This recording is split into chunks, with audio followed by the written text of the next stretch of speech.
یوم قیادت پاکستان کے سلسلے میں اگلی تقریر آپ کے سامنے اب اسٹوڈنٹ عبدالجبار جو کہ اقرا حفاظ اکیڈمی داماس کے اسٹوڈنٹ ہیں وہ اپنی تقریر پیش کریں گے. آپ کے بہت ساری تالیوں میں عبدالجبار.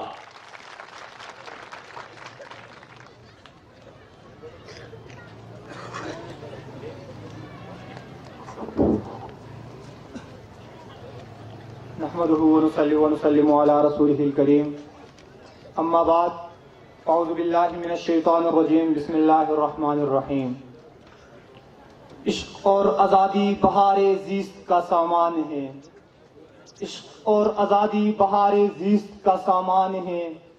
عشق میری جان اور آزادی میرا ایمان ہے.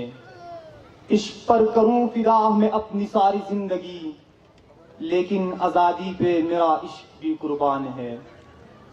جناب مہمان خصوصی وزیر سیاحت گلگت بلتستان، دیگر ڈپارٹمنٹ کے ہیڈز، معززین علاقہ اور میرے عزیز طلباء و طالبات، السلام علیکم ورحمۃ اللہ وبرکاتہ. آج جس موضوع پر مجھے آپ کے سامنے لب کشائی کا موقع ملا ہے وہ ہے یوم پاکستان. سامعین ذی وقار، 23 مارچ آزادی کے حوالے سے بہت اہمیت کا حامل ہے. آج میرے دل میں جذبات کا ایک تلاطم دریا ہے. سمجھ میں نہیں آتا کہ میں اپنے جذبات کو صفحہ دل سے قرطاس ابیض پر کیسے منتقل کروں. تقدیر کے قاضی کا یہ فتویٰ ہے ازل سے، تقدیر کے قاضی کا یہ فتویٰ ہے ازل سے، ہے جرم ضعیفی کی سزا مرگ مفاجات. علی وقار، لفظ قوم ایک ایسی قوت کا احساس ہے جو انسان کو سراپائے جرت، حقوق کا شعور، نظریات کو اجاگر اور غیرت کو بیدار کرتا ہے. جب یہ جذبے انسان کے ضمیر کو جھنجھوڑتے ہیں تو تحریکیں جنم لیتی ہے اور قوموں کی بقا کا ضامن بنتی ہے. علی وقار، مملکت خداداد پاکستان کوئی ایسا تحفہ نہیں جو کسی نے تشت میں سجا کر ہماری نظر کیا ہو، بلکہ میری قوم کے رہنماؤں نے جہد مسلسل اور اپنی سیاسی فہم فراست ہزاروں نہیں بلکہ لاکھوں شہیدوں اور غازیوں کی قربانیوں سے حاصل ہوا ہے.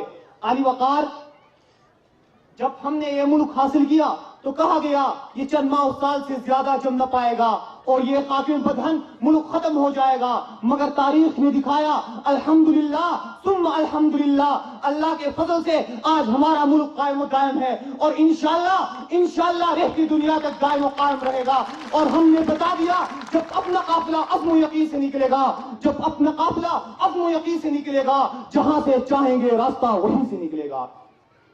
سامعین ذی وقار، 23 مارچ کا دن پاکستان کی تاریخ میں سنہرے حروف سے لکھا گیا ہے. 1940 میں بر صغیر کے مسلمانوں نے اپنے مستقبل کا فیصلہ کیا. 1857 سے 1940 تک بر صغیر کے مسلمانوں نے صرف ایک نظریے کے لیے قربانیاں دی مگر اپنے ابدی اصولوں کو نہ چھوڑا. مسلمان بدحالی کا شکار ہوئے لیکن انہوں نے اپنے عزت نفس کو مجروح نہ کیا. اب وقت آ گیا تھا کہ مسلمان اپنے حقوق کے لیے اٹھ کھڑے ہوں، اپنی اہمیت کا ہندو اور انگریزوں کو احساس دلائے. تو پھر تصور پاکستان کے خالق ڈاکٹر علامہ محمد اقبال کے عظیم خطبہ الہ آباد 1930 جس میں انہوں نے مسلمانوں کے لیے الگ مملکت کی تجویز پیش کی تھی، اس کے 10 سال بعد عملی جامہ پہنانے کا دن آ گیا. اگر انگریز ہندوستان سے چلے جاتے تو اقتدار ہندوؤں کو ہی ملتا اور مسلمان ہندوؤں کی غلامی میں رہتے. اور دونوں متضاد خیال قومیں ہیں، دونوں کی ثقافت، رہن سہن، غرض یہ کہ ہر شعبہ الگ الگ ہے. تو پھر ان کا اکٹھے ملاب رہنا ناممکن تھا. اسی پس منظر میں 23 مارچ 1940 کو بر صغیر کے مسلمانوں کو اپنے الگ وجود کا احساس ہندوؤں اور انگریزوں کو دلانا تھا. یہ ہمارا دو قومی نظریہ ہے جس پر پاکستان قیام عمل میں آیا اور اسی پر پاکستان دائم و قائم ہے. علی وقار، قائد اعظم محمد علی جناح نے ہمیشہ اس غلط فہمی کی تردید کی کہ مسلمان ایک اقلیت ہے. انہوں نے کہا قومیت کی ہر تعریف کی روح سے مسلمان الگ ہے، ہندو اور مسلمان کبھی متحد نہیں رہ سکتے. بالآخر قائد اعظم محمد علی جناح اور دیگر دوسرے مسلمان رہنماؤں کی لگاتار اور مسلسل کاوشوں سے 7 سال بعد 14 اگست 1947 کو پاکستان کو پہلی نظریاتی مملکت کا اعزاز حاصل ہوا. قرارداد پاکستان ہی وہ آغاز تھا جو بالآخر اسلامی جمہوریہ پاکستان کے نام سے دنیا کے نقشے پر وجود میں آیا. اور یہ پاکستان ہم سب کا پاکستان تھا اور ہے اور ہم سب نے مل کر اس کو سنبھالنا ہے. علی وقار، میں پوچھتا ہوں کیا یہ پاکستان ایک شخصیت کا نام ہے؟ کیا یہ پاکستان ایک ذاتی حیثیت کا نام ہے؟ نہیں نہیں، یہ پاکستان ایک دین کا نام ہے، یہ پاکستان ایک جذبے کا نام ہے، اور یہ پاکستان ایک ایمان کا نام ہے، اور یہ پاکستان ہم سب کا پاکستان ہے۔ تیرا پاکستان ہے، یہ میرا پاکستان ہے، تیرا پاکستان ہے، یہ میرا پاکستان ہے۔ اس پہ دل قربان، اس پہ جان بھی قربان ہے، وہ اس پہ دل قربان، اس پہ جان بھی قربان ہے۔